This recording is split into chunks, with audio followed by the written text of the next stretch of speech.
Hello, everybody. Great to see you. We are officially back, and it's great to be here, and it's great to see everybody once again. We've had a 2-week break. It's flown by, and so much has happened. Amazingly, for those that don't know, I've been on a chocolate-free for Lent. I've extended it out, so I've not even had a chocolate Easter egg yet. I'm saving them up, and I'm going to go for the major explosion of chocolate maybe a little bit later on in the year. I hope everybody is fantastically well. Great to see you all. Nena, brilliant to see you. Yes, indeed, it is. Welcome back, campers. It's fantastic to be back as well. I feel like I've missed this session. I don't know about you. Foxy, good to see you as ever.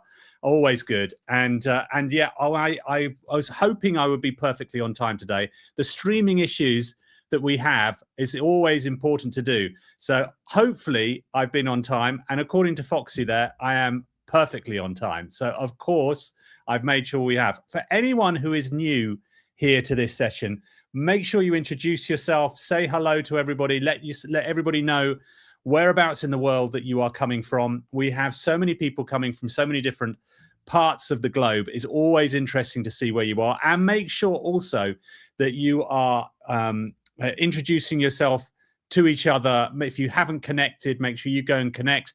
That's what LinkedIn's all about, is making sure that we're all connecting with each other and doing that.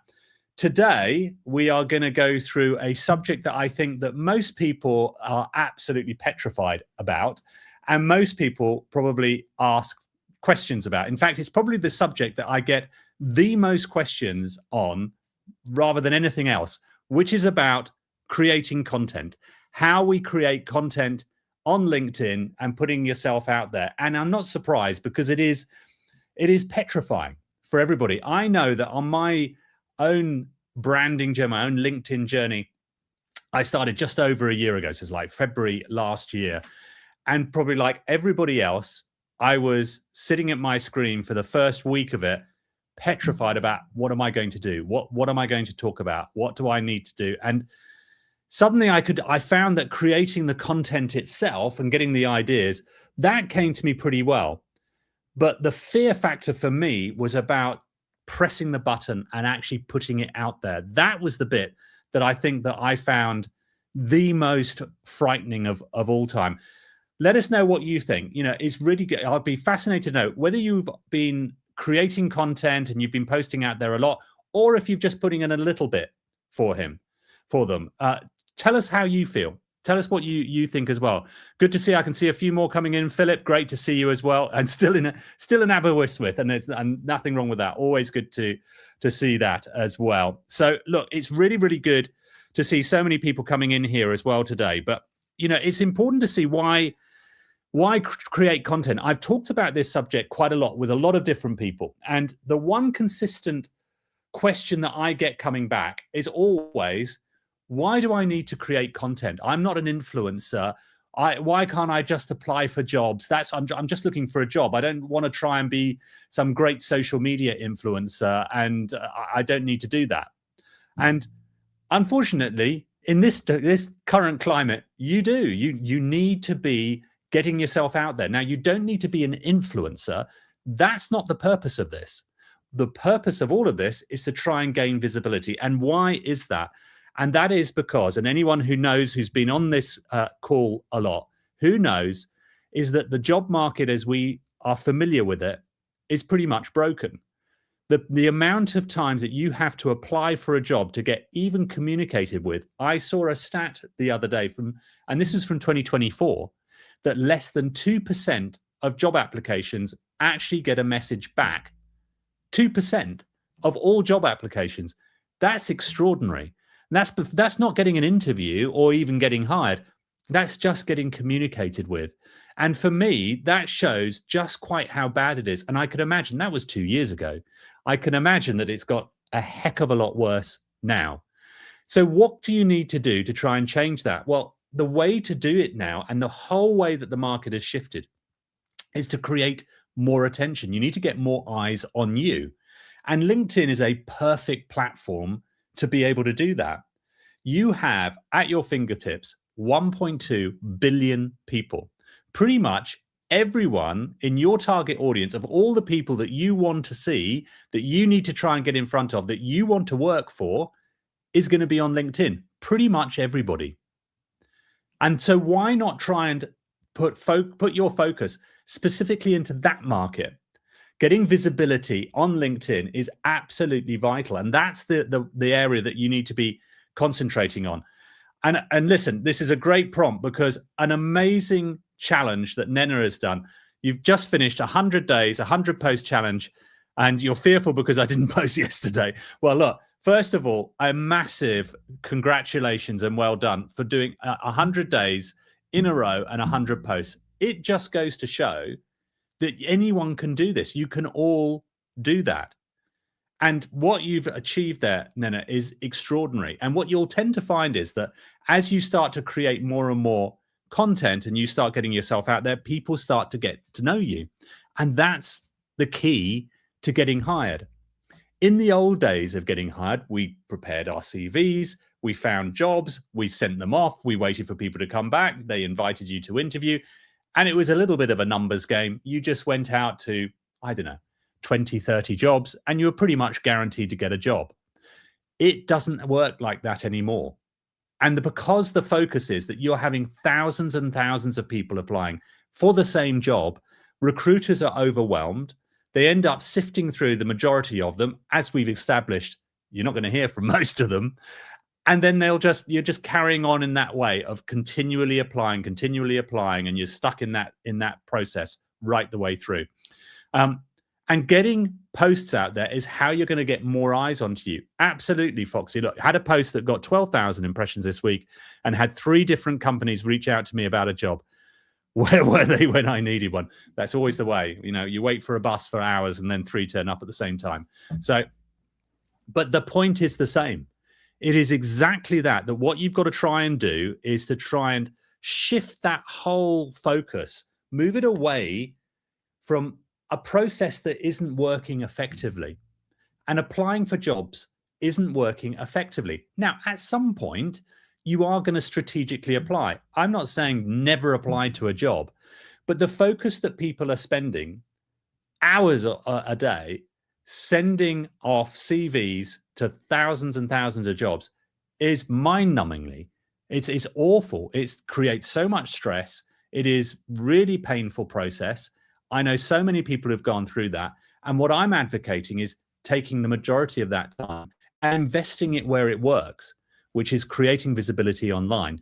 Now, I know that is absolutely the kind of thing that I think most people probably find totally petrifying. But just as Foxy said, what visibility does is it creates conversations.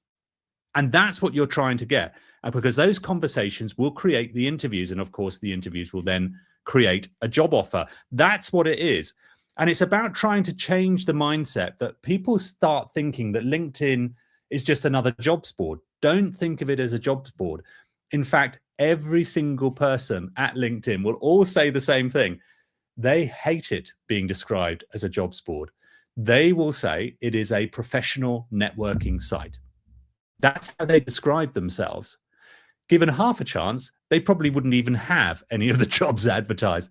They don't see it like that. And they're trying to find their niche. And as they continue to grow very well, they're trying to get as many people on there and create conversations, create engagement. So the whole point of the algorithm there is there for your benefit. If you've got valuable content there, it absolutely is going to be seen by the right people. And that's what is important to really look for, is when you're creating content, what are you creating it for? And it'll be interesting to see what you think. When you're creating your content, what are you trying to do? I can see some more people coming in here as well. Jane, great to see you as well. Hope you're well. It's been a few weeks now.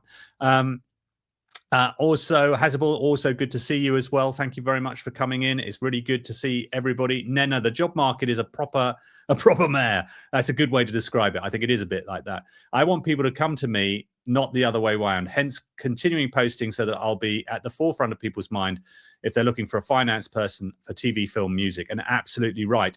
And that's really the key to it, because a lot of people, when they're posting, is they will measure it by how many likes you've got. And it's perfectly natural to do, how many impressions you want. That's what you want to look at. And we all look at that. But the really important bit is how we all need to sort of reframe ourselves and reframe what it is that instead of saying what it is that we want for your content, you want content to be about positioning. The content is showing that you understand your space.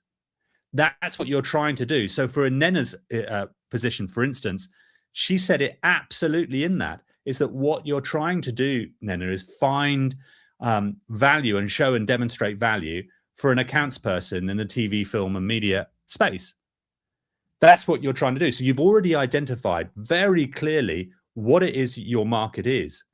And that's where the whole purpose of what it is. It's not about, have I got 50,000 impressions? Have I got 100,000 impressions? Or, oh dear, I've only got 50 impressions.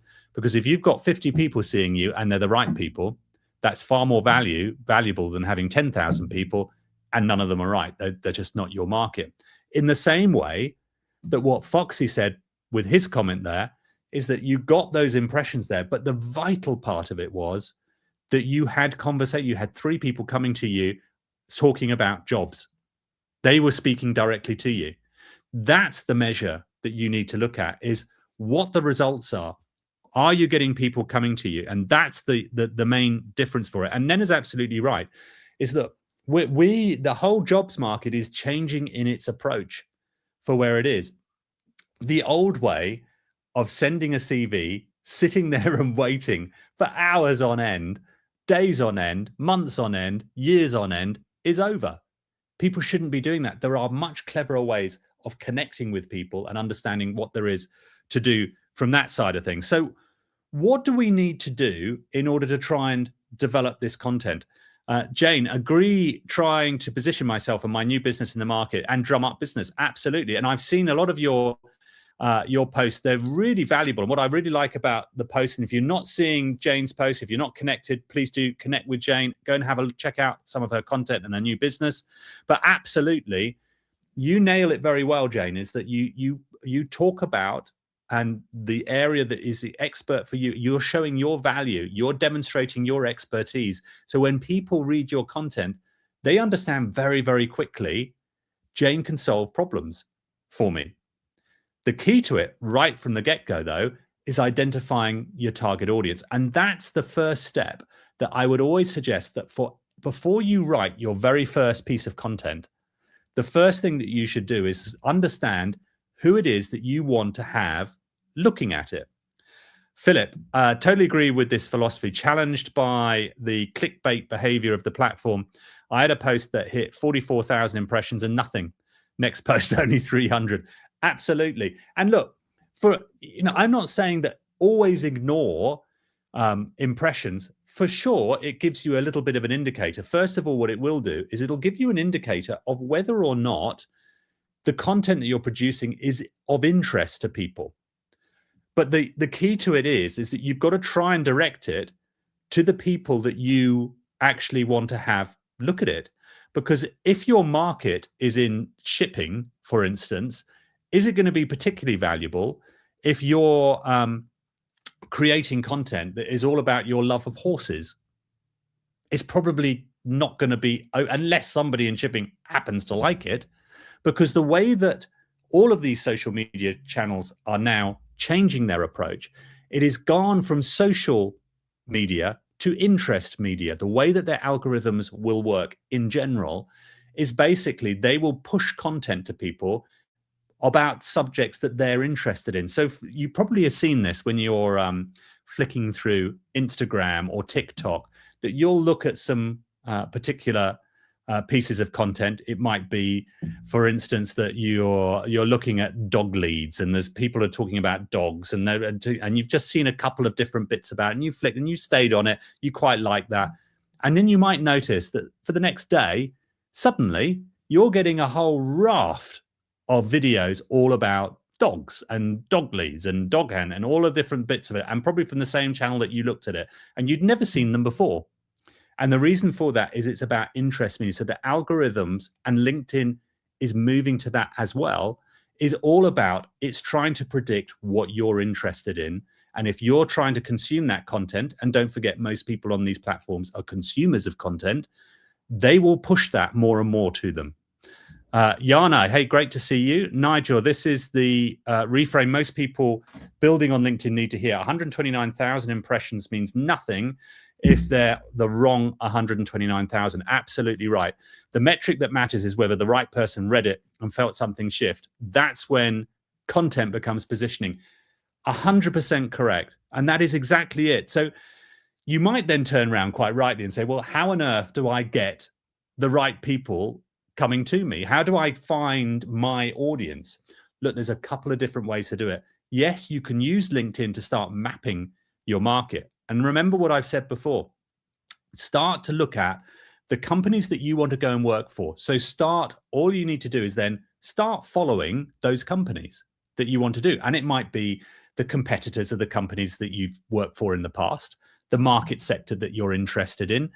Go and find all of those companies that are related to it. Go and see the partners who work with them. Go and see some of their clients. Follow all of those companies. So once you start following that, you'll start to get more of that in their feed. Then you'll start seeing some of the key people within those companies as well, who are in your part of that business. Start following them as well. So it's a following part. So you start following people and then start interacting with their content. Remember, the best way to start your content journey is commenting. Commenting is probably the easiest way to step into content. And most people don't even think of it as content, but it is. Treat them like micro posts. They are the most valuable resource that you could ever have in creating content. And so go out there to try and find that. And that's a really good start to do it. And once you're starting to do that, you're going to start to get more people coming to view your profile. And that's what we want to do, is to get more people coming on to see you. But let's not ignore the fact that we need to create posts as well.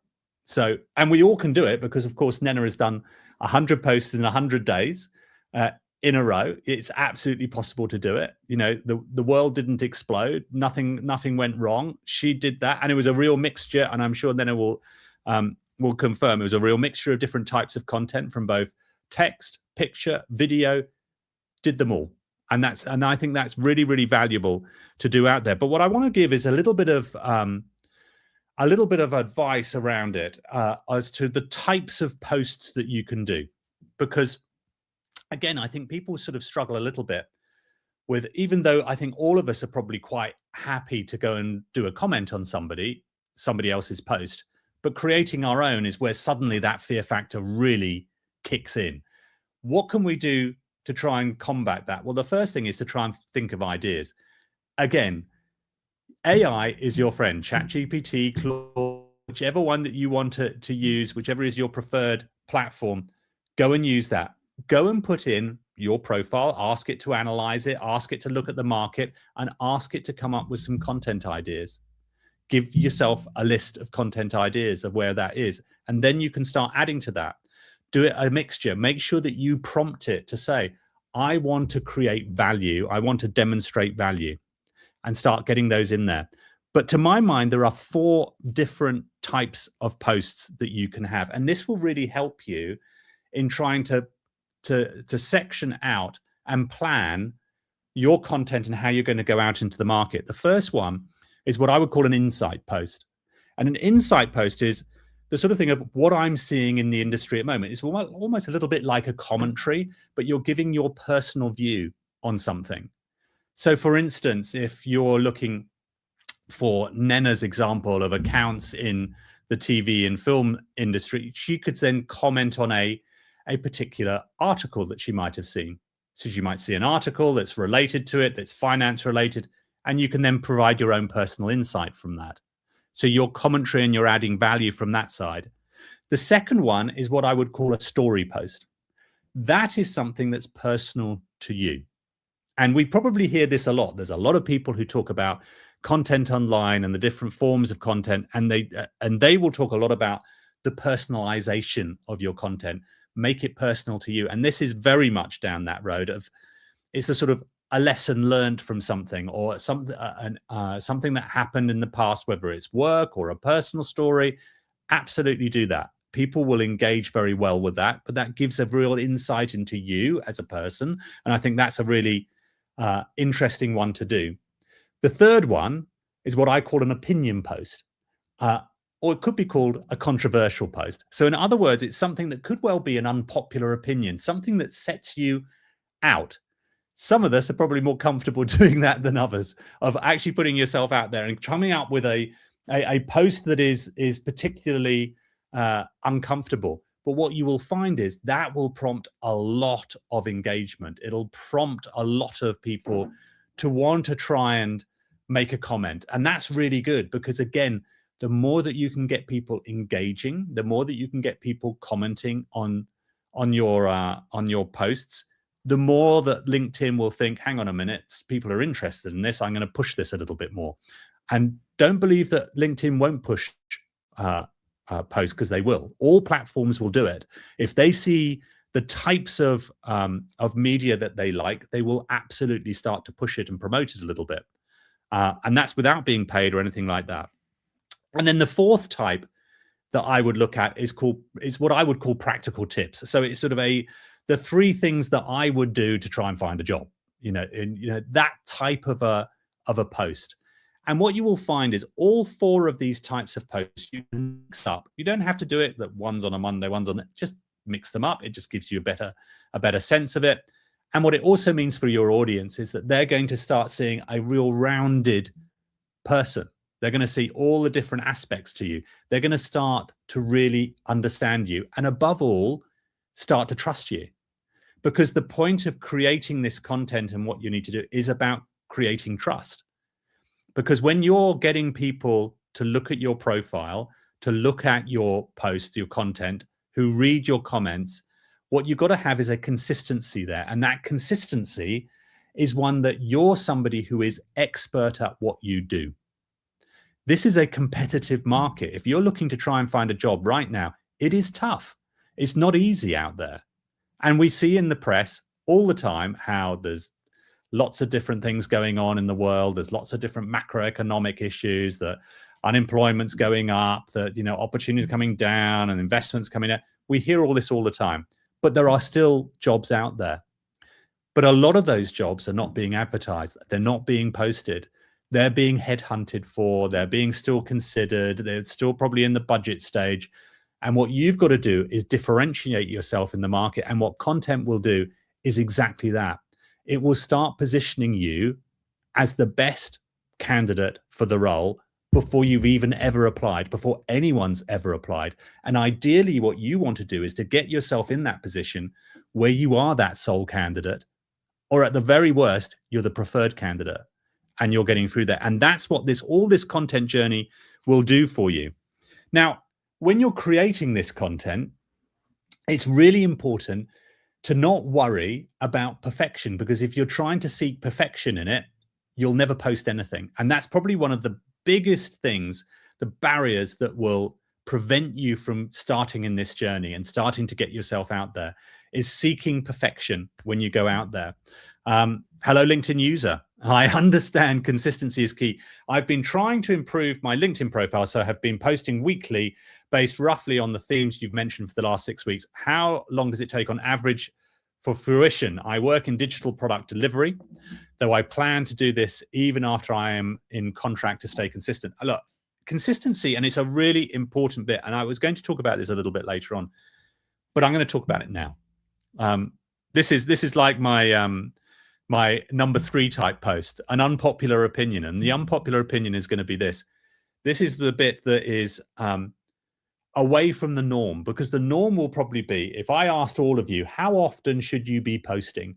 And everybody will probably say, in fact, thousands of the LinkedIn influencers, the content creators, etc., will say, oh, you only have to do a couple of times a week and you'll be absolutely fine. And I would say that's complete rubbish. And the reason for that is that you're in a competitive field. You've got 1.2 billion people on this platform. And yes, the majority of them are the ones who consume content, but there are more and more people creating content on there. So it becomes a more busy market. Imagine, if you will, what it's like on TikTok, which is a super busy market, and obviously very different because it is immediate. You don't tend to get posts that appear that are 3 weeks old. they're usually immediate on the day, they're seen and then they're gone.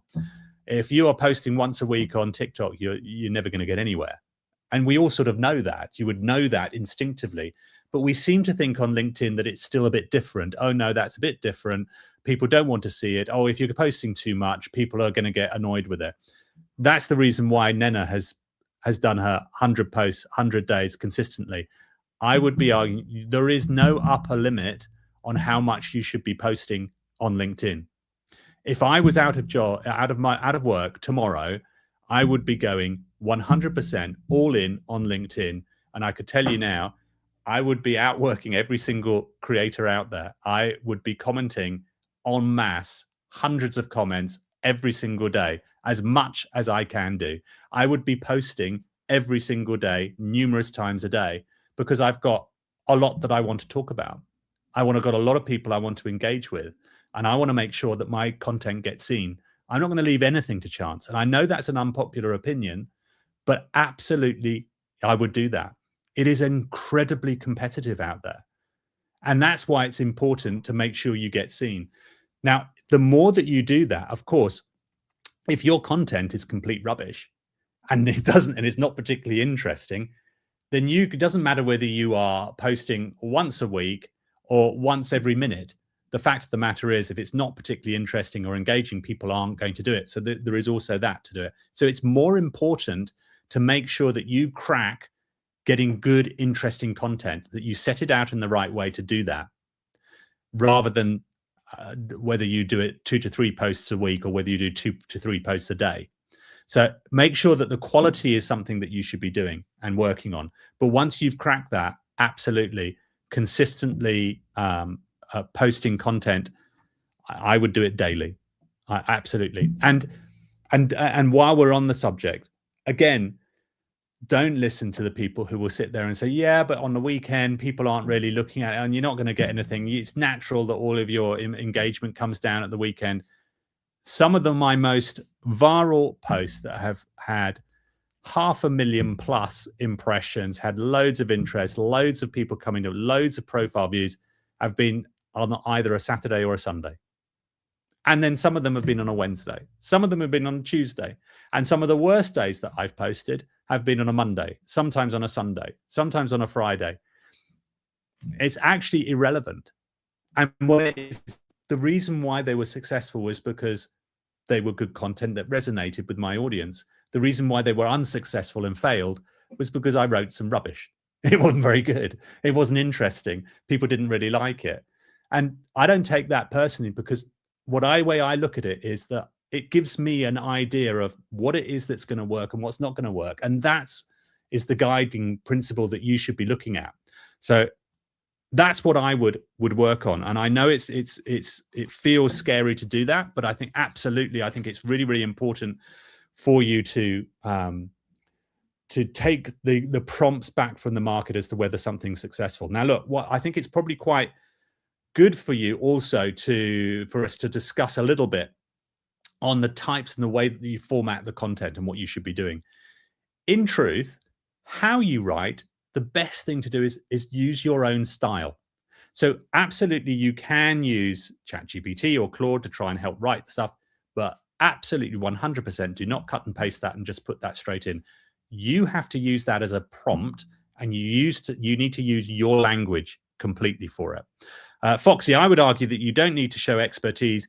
You need to show strong competence. It's more important to come off as authentic these days, I think, 100%. You need to be authentic, and not just in your style and where it is, but absolutely what it is. But be really sure of this. And this is where I think there's an interesting distinction. I think you're absolutely right to say this, Foxy, between showing expertise and competence, is that do not worry about the fact that you think, who am I to be able to talk about this with expertise?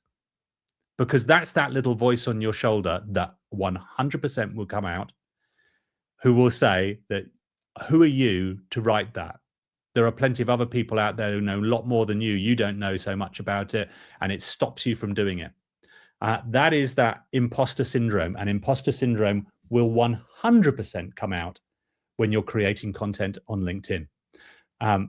What I have found, and myself included, by the way, I still did as well. And but what I know is this: look, I don't have a monopoly on good ideas. I don't have all the ideas in the world. I don't know all of the bits. What I know is my expertise. I trust the value that I've got. I know that in terms of what the work I do, and I just want to share that. I'm not trying to get anything back out of it. I'm trying to share that knowledge and trying to help people as much as I can. And having that approach to creating content and getting yourself out there, I think is really valuable.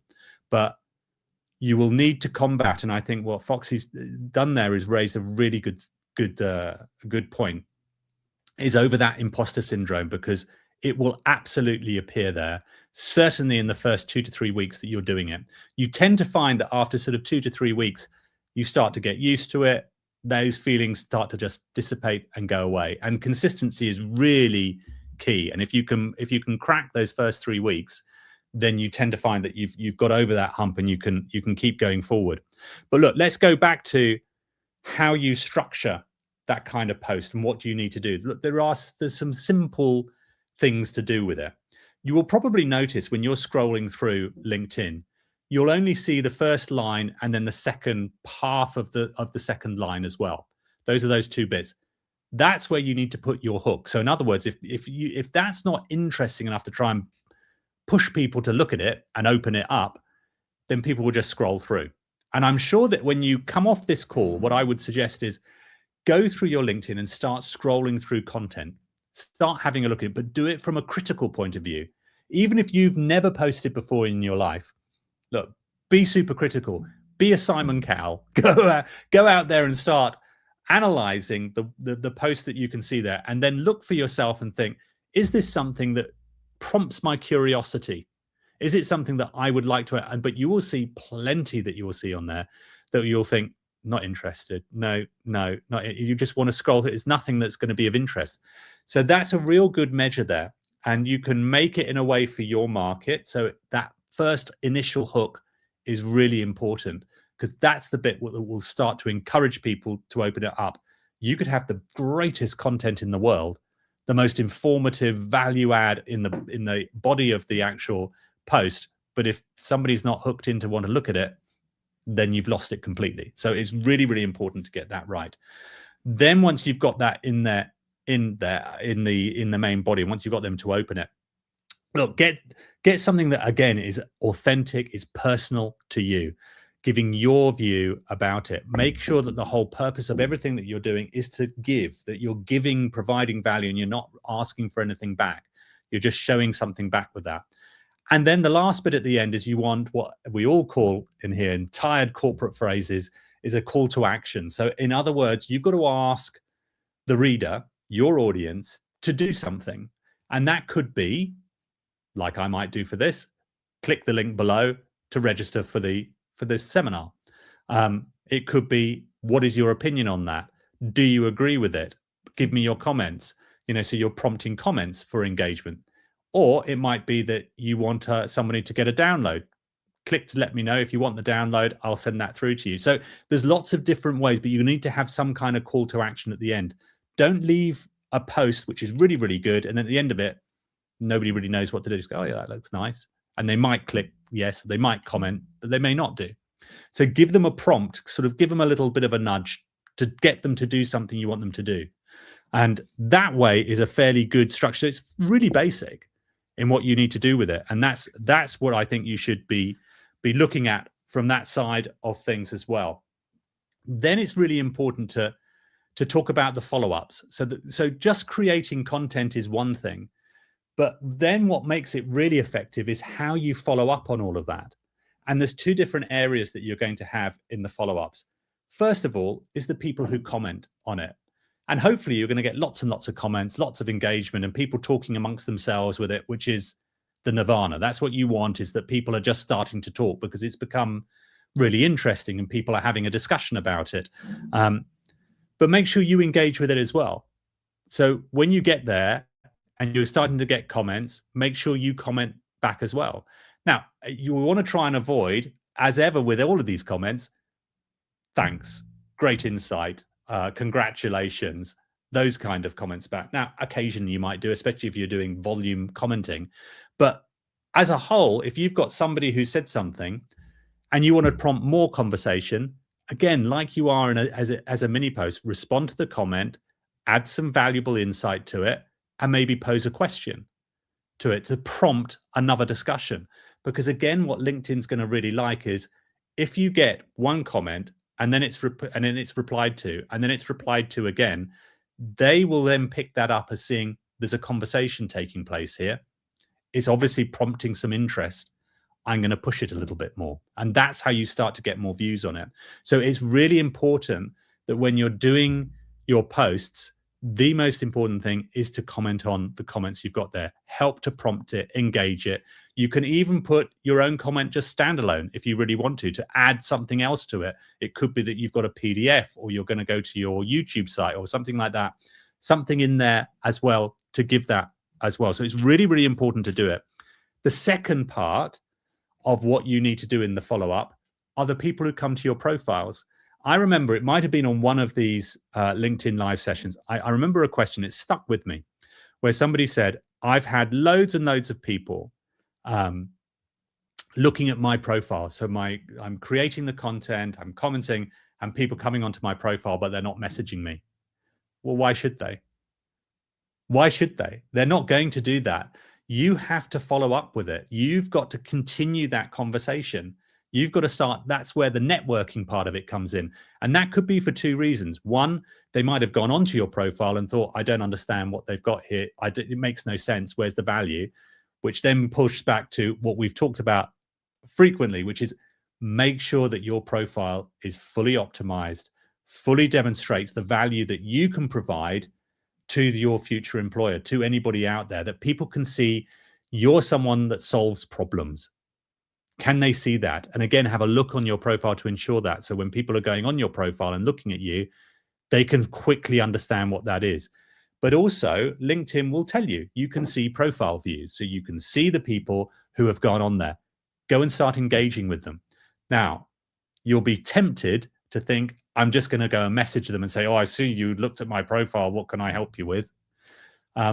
Resist that temptation. And what you should be doing is when you've seen someone doing that, if you're not following them already, go and follow them. Go and look at their content as well. Go and see what they're posting and then start to engage with it. So in other words, you're starting your networking by starting a soft engagement with it. And then you can start having, if they don't come back to you or they don't respond back to you, they might look back on your profile, then you can then start messaging them. Maybe even send a connection request with a little message on it to say, I know we've shared some engagement, some content before, and I know we've been checking each other out. Thought it'd be really useful to connect. Please make sure if there's anything I can help you with, reach out to me. So don't push for something. You've got to invite it. And that's the way of the world now. It has to be more subtle in how you sell. It's what is called social selling. It's less obvious than the old bang on the desk, get on the phone and sell. People don't like that. They like to be softly. They like to feel like they're making the decision, and think of it like that as well. But the real success of content is not just to create it and let it stand there on its own. It's about everything that you do around it as well. There are some people, again, out there that will say that when you're posting and before you post, go and comment do 10 comments on other people's material before you post it and 10 comments after you've posted it. I mean, there's nothing wrong with commenting. So I would never discourage anyone from commenting. So if you wish to do it around that time, you can do. Is that reliant on making your post more successful? Not necessarily. But it can start getting some more interest onto your profile and onto your posts. That absolutely, but you would probably have to be doing it in such volume just before and just after to have it make a massive difference. But if it prompts you to comment more, absolutely do it, because I think that's really, really important. Okay, so look, we've talked a lot about the different areas. By the way, I am producing a free PDF specifically about that. We'll have all of this information there. It's just a couple of pages that just gives you exactly what we've talked about here today.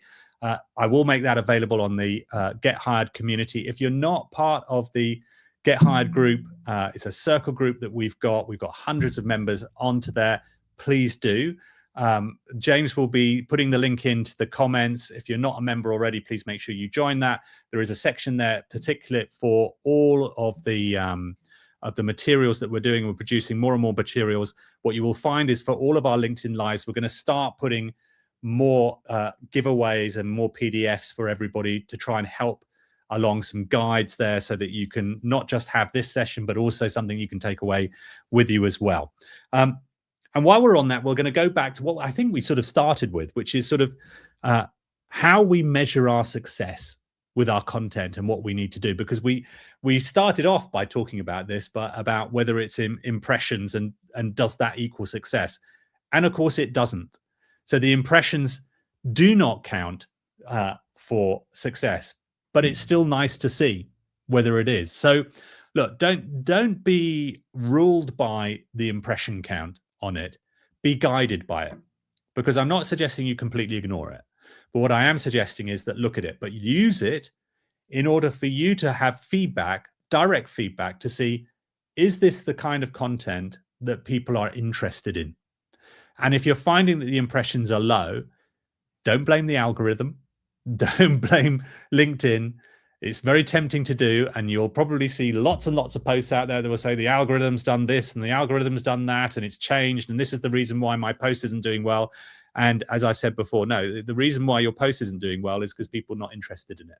So you just need to go back to the drawing board and work out a different way of doing it. Now, the subject might be good. It just might be the way that you've written it. Then maybe try and mix that up a little bit. Use some pictures, and you can use pictures for it.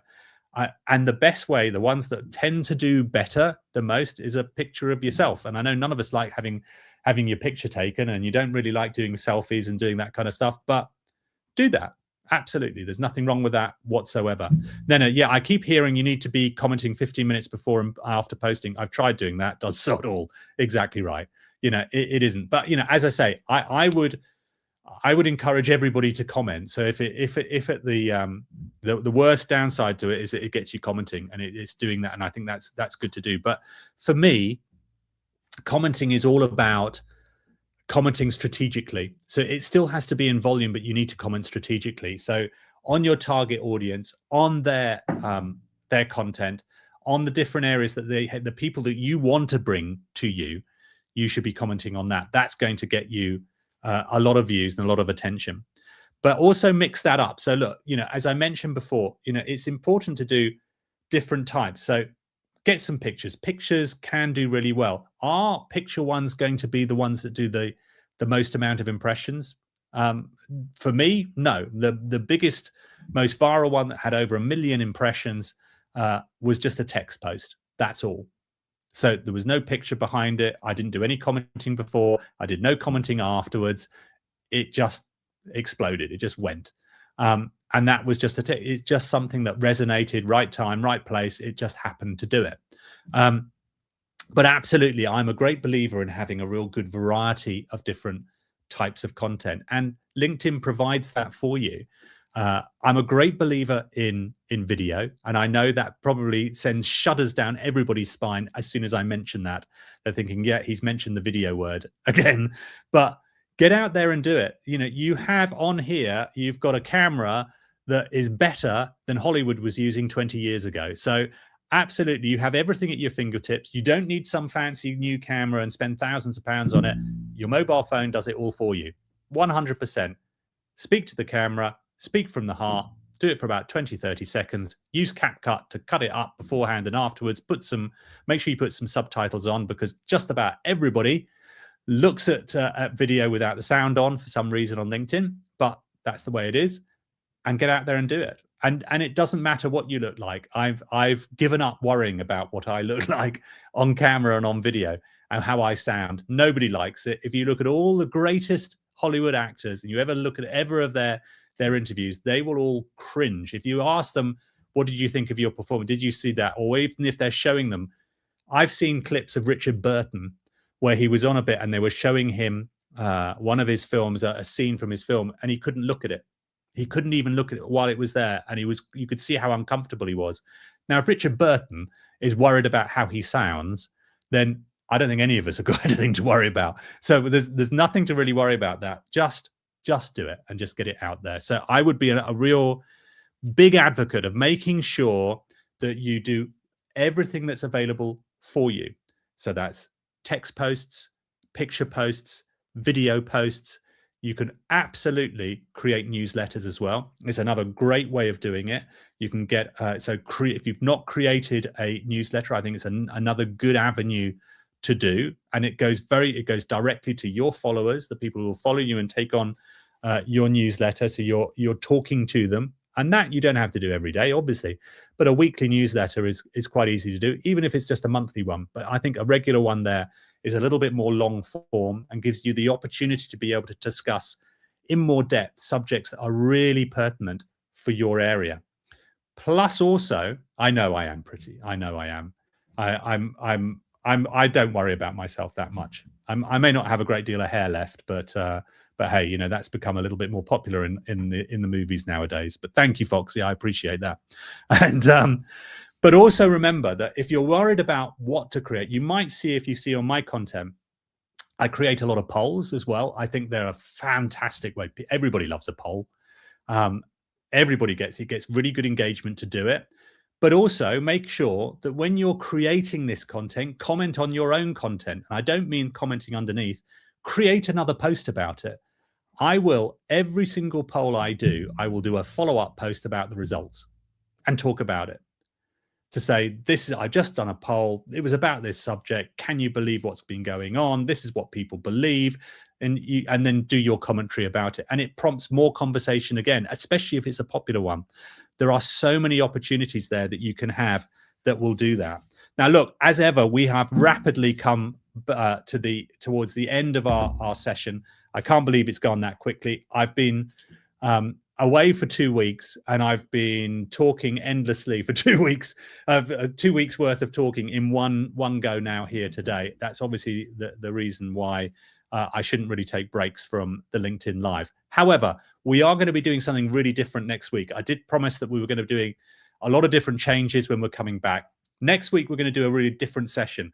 Next week's going to be all about you guys. So it's not going to be necessarily me spouting about what different subjects and what we should be doing.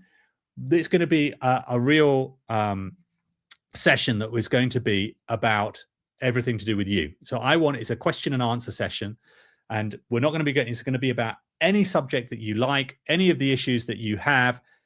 Come with your questions, come armed with questions, and we're just going to do a rapid fire for 45 minutes of questions of anything that you've got challenging in the market looking for a job. And it can be anything from your content, how to produce on LinkedIn, how to get seen, what to do at interview, how to what you have with your CV, whether you have something on getting a job offer, how do I negotiate, any subject you like. And we're going to do a 45-minute rapid fire. If any of you are going to be brave enough to want to come on as well, I'll be inviting people to come on and join me face to face, come onto the studio here, virtually, of course, and come and join. Then you absolutely can. You'll be welcome. It'd be really good to do that. So I thought that would be a really interesting one.